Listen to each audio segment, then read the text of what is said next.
Hey there everybody, this is Aesthetic bringing you some more StarCraft 2 Heart of the Swarm action.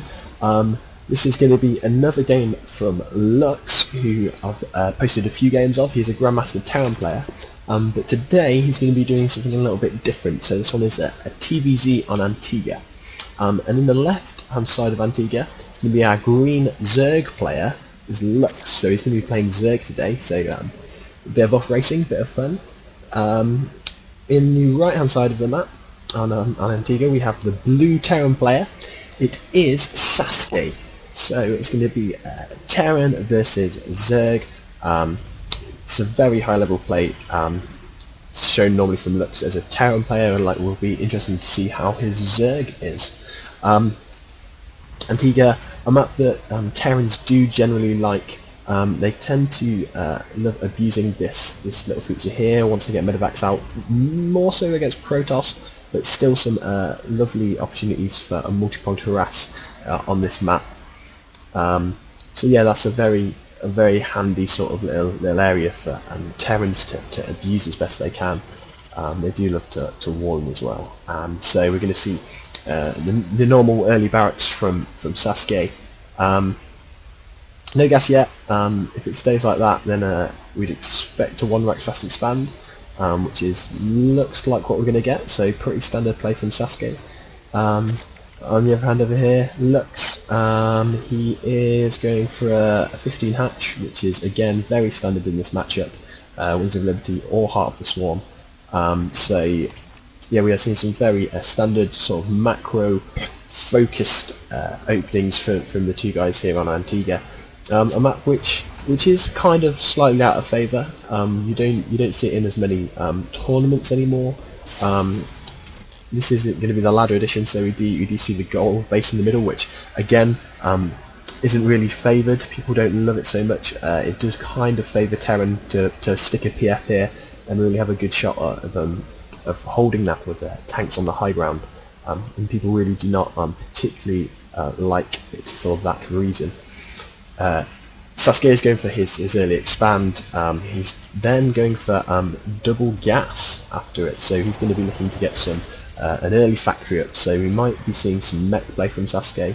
We'll have to wait and see, but I do like this. It's a kind of a slightly fragile opening to start off with, especially with no early bunker, which we might see at some point. He is walling in though. So I do like this. It's quite greedy, quite vulnerable, but if he can get that early tech up, he will be looking good. Quite possibly going for the Hellion Banshee, which is what we see so often in Wings of Liberty. And that drone is not going to get in. No, it does not get in. So it does not get to see exactly what's going on, but it will have seen that expansion. Saske returning the favour and scouting his own. There is an early earliest gas down for Lux. Who looks like he might well be going for an early metabolic boost, which he's not, so maybe he's looking to roach. Oh, that is a very fast layer. That is an incredibly fast layer at 4 minutes 50. That's starting for Lux, so no metabolic boost, all his gas straight into lair tech, so 2-base muter is very much a possibility. Especially with that second gas being taken. If we see these two gases taken as well, that would be my prediction. But there goes down the Roach Warren. So he's going to look to put some early pressure on with Roaches, see if he can stamp out some of this Hellion map control, which it looks like Saske is going to be going for. Very standard. Roach is very good against Hellions, so can force away that map control. And we do see a tech lab looking like it's going to come down on that barracks from what we just saw there, which would definitely. Okay, I was not quite sure what's going on here for Saske. Yeah, he's going to go for Wrecked Hellion. Obviously, slightly distracted elsewhere. So yeah, Starport is going down, Tech Lab going down. So we're going to see Hellion Banshee. I do like this bunker position. I like that you can wall off this bit here, force Zerglings and Roaches around the other side while getting free shots all the time from this bunker. We do see 2 more queens coming out for Lux, so he's going for 4 queens early. So yeah, he's looking to get a good bit of monstrous creep spread really. Looking to ward off any early Hellions. And we do see a very early Hydra den, so we're looking at some Roach Hydra here, which is which is something we don't really see very much. I'm not so much sure about HotS. Obviously, Heart of the Swarm, those Hydras do get are a little bit more useful late game, but this early, without much creep spread, I suppose that's why he's going for these 4 queens, is to get himself some good creep spread, some good mobility, a lot of damage deal. We don't really see Roach Hydra in anything very much anymore in Winds of Liberty, except for Zerg vs Zerg, where Roach Infester Hydralisk is a very good unit composition before the Broodlords come out, if the Broodlords do in fact come out. But these 2 queens should be just about enough to ward off these aliens, but apparently not. They do sneak in. The 4 queens coming down, the drones are getting taken out, and these aliens will finally go down. Some decent splitting from Lux, trying to save as many drones as possible, but 3 more could go down. These queens just doing damage very slowly here to these aliens, which are still alive. Oh man, that is some crazy. Might have to keep those aliens alive. They do go down eventually, but not without doing a lot of damage. And with those roaches just popping out a bit too late to actually be of any use there. And we do see that 16 workers went down for Lux. That's 16 workers killed by Saske. That's a very good opening for him with just those 4 Hellions. And we do see that the prediction of Widow Mines is going to be coming out, looking to section off some areas of the map. This Banshee's just sitting here, not really doing anything right now, but Necessity, does it spot? Yeah, it does spot this hatchery going down. So he knows what's coming. I'm not sure he spotted those roaches, but he's got to be imagining something's coming up. Even if he hasn't seen it, he's just seen those 4 queens really. And we do see some very early Hydras and a lot of creep tumors going down, so really looking to spread this creep. I'd love to see some Overlords also spreading creep to sort of mean that creep can get out there faster. Intelligens do see these roaches and should really run away. The Banshee's going to do as much damage as he can, but these Hydras really are a good counter to Banshees. This Widow Mine though going to take out one of those roaches. Yeah, these Hydras are going to do a very good job against these early Banshees, and the roaches really should do well against the Hellions. So I kind of like this play. It's not something I've really seen before, but it seems quite nice, and it does look like Saske's going to be going into mech play from this. Early infestors, well, an early infestation pit, I should say, for Lux, whether that's infestors or swarm hosts, we don't really know. And we do see burrow movement. Oh no, sorry, roach speed for Lux coming up. So he's looking to be able to get across this map. He's really looking to abuse some mobility. This Banshee in a lot of trouble there. The Hydras do take it down. Oh, Cloaks, lovely Cloak. Can do some damage here. I don't think there's any overseers to be seen yet. No, none are morphed yet. So this Banshee is going to be doing some free damage for Saske, who is a little bit behind in supply, even with taking out those early drones, which he did. But this third base is already kicking in for Lux. He's getting his spores up to try and be safe from this Banshee. It's going to pop up just in time. The Cloak has run out anyway, so this Queen would have been enough to deal with this Banshee. And we do see the armory, double armory coming up for Saske, and there's going to be a lot of Thor production here with some Hellions. He's even producing some tanks as well. It looks like this Banshee is going to be warded off. Yeah, and we do see Lux taking the middle of the map. Not something we see Zergs do so early in this game. Zergs really don't like this map so much, mainly because it's so difficult to get a fourth.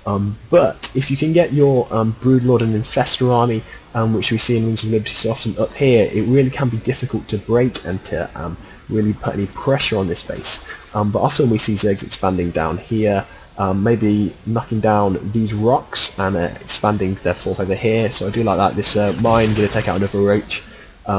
Splash damage really not massive on the mines, but it's more the immediate sort of one, the impact on the target it actually hits does the damage. There was creep dropped on this expansion, which is going to slow down this orbital command for Saske. And we do see these roaches and hydras, a very small force, just putting some pressure on, looking to knock down these rocks, open it up for run-bys and just general damage. Yeah, so it's going to be kind of a bit more of a sitting back game for Saske now. He's looking to get his stores out. He's getting another 2 factories, so he's really looking to pump his stores. Widow Mines to try and defend from any drops or Nidus play or Mutas, and with those rocks down, these roaches and Hydras are going to do some damage. Hellions do a lot of damage to Hydras though, so Lux has to be careful. Supplies evening out, and with these Thors going to take down all these Hydras and all these roaches, Saske taking a nice little win there. But behind this, Lux has grabbed his high yield expansion. He has he has got a decent amount of creep spread. He's really pushing towards the middle of the map now, and he is going for Viper. So that's going to be very interesting. Something that's going to be interesting to see. Blinding Cloud is a pretty good unit, a pretty good not unit, a pretty good ability, especially against Thors. This Widowminer will take out that Hydra. Especially against Thors, causing them to only be able to attack at melee range, making Ultras so much more effective if we do see Ultras, that is.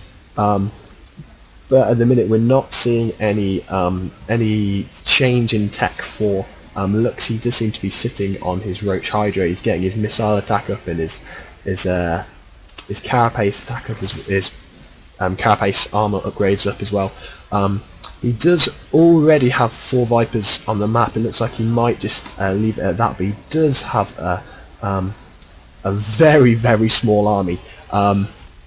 Yeah, if Saske pushed up now, he could do a ton of damage, and we do see these Hellions running by, seeing what damage they can do. They do pick off another worker, but no substantial damage really done there. But this army tab is massively in favour of Saske right now with his Thors and his tanks. He's even got his Raven out. So yeah, this is not looking too good for Lux, even though he does have that extra base. He does have good map control and good vision and mobility. And it does look like he wants to get his 5th down relatively early. Just opening these rocks, but the big push is coming in from Saske. He does take the middle. This Roach will go down to Hellions, which we don't often see. But if these tanks can siege up quickly, it could be all. Oh, Blinding Cloud comes in, so causing mainly that these tanks really can only do very minimal damage. The Thors can't hit anything that's not in melee range, and they finally wears off, and they are going to take down these Vipers. But so much damage, and that Blinding Cloud absolutely did dominate that mech army. From Saske, he had no real ability to do any damage to those tanks, not being able to get into siege mode and do a lot of damage. Those Thors not doing anything either, and this command center will go down, and these Roaches are going to push into the 3rd base for Saske. Oh, a lot of Roaches, a big swell of Roaches.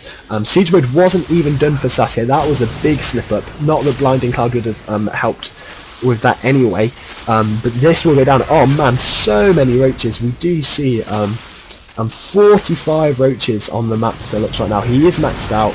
He does have a lot of 72 drones, and there's just too much here. These Roaches taking down these tanks. GG Saske.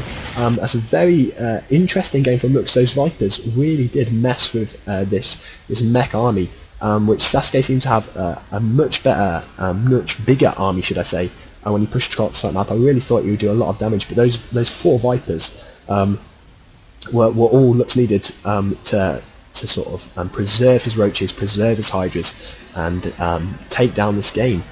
So we do see our Grandmaster Terran Lux playing a bit of Zerg, doing just as well. So it's a good game. I have been Aesthetic. If you liked, you can subscribe, or just click the like button, or leave me a comment or something. But thank you very much for watching. See you next time.